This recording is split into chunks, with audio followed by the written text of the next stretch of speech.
اور بات مکمل ہے۔ ایک عالم دین جنہوں نے پاکستان کی سرزمین پر پڑھا اور وہاں سے پڑھ کر فلسطین پہنچے، وہ عالم دین تھے، ان کے ساتھ کیا کچھ گزرا،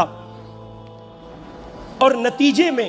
اب جب وہ حالات سے دوچار ہیں تو انہوں نے خط لکھا ہے، وہ خط عالم اسلام کے نام ہے، ایک ایک لفظ اس کا آپ کے دل کی دنیا پہ دستک دے گا، توجہ سے سماعت کریں۔ کہتے ہیں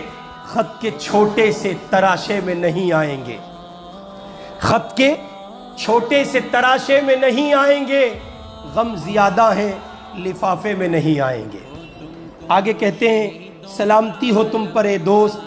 امید کرتا ہوں تم خیر و عافیت سے ہوں گے، دن رات خدا کی نعمتوں کا لطف لے رہے ہوں گے، سردی آنے والی ہے تو لحاف اور گرم کپڑے الماریوں سے اتار لینا تاکہ ٹھنڈی ہوائیں تمہاری صحت پر اثر انداز نہ ہو، مخملی چادریں بچھا لینا کہ تمہارے پاؤں ٹھنڈی زمین کے عادی نہیں ہیں۔ آگے لکھتے ہیں تمہاری تسلی کے لیے لکھ رہا ہوں، ہم سب بخیر و عافیت ہیں، بس کل رات برابر والی عمارت پر میزائل آ گرا جس کی وجہ سے عمارت مسمار ہو گئی، ملبے تلے دفن لاشوں کو نکالنے کی کوششیں جاری ہیں،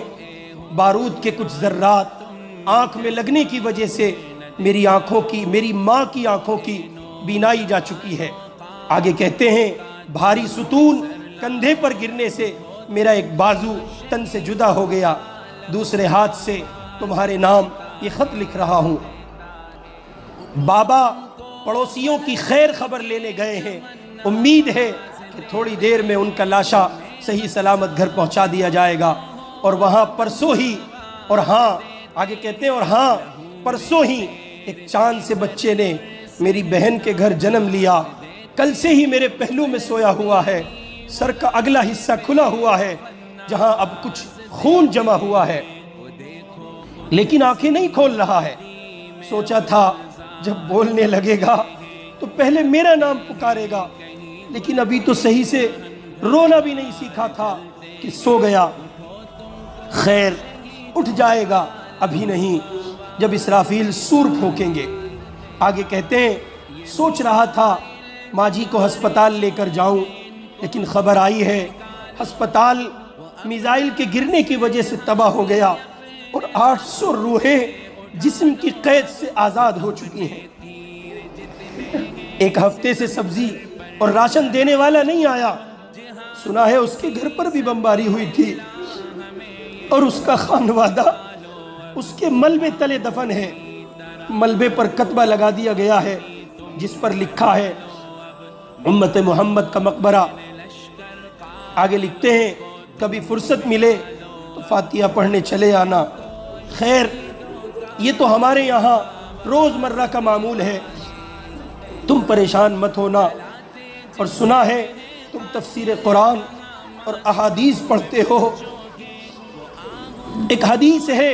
جس میں حضور نے فرمایا المؤمن کا جسد واحد، پوری امت ایک جسم کی مانند ہے۔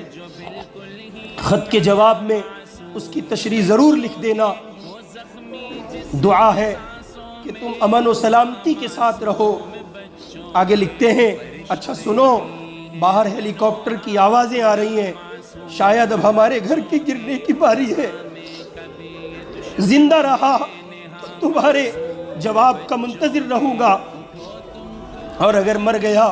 تو میدان حشر میں تم سے جواب مانگوں گا۔ اہل اسلام کو میرا بہت سارا پیار، خط من جانب آل غزہ، لاشوں کا شہر۔ اپنے من کی دنیا میں دیکھیے، آنکھیں کھولیے، بصیرت کی دنیا میں جائیے، چشم تصور سے سفر کیجئے، یہ سب کچھ آپ کے گھر میں ہوا ہوتا تو آپ پر کیا بیتتی۔ آپ نے اپنوں کے لاشیں نہیں اٹھائے، آپ نے پیدر پہ جنازے نہیں اٹھائے۔ میں اپنے نوجوان دوستوں سے گزارش کروں گا، اگر اب بھی آپ کو برانڈیڈ چیزوں کا شوق ہے اور اس کا ہیضہ سوار ہے تو پہنو، میں انکار نہیں کر رہا ہوں، برانڈ پہنے آپ، لیکن وہ پہنے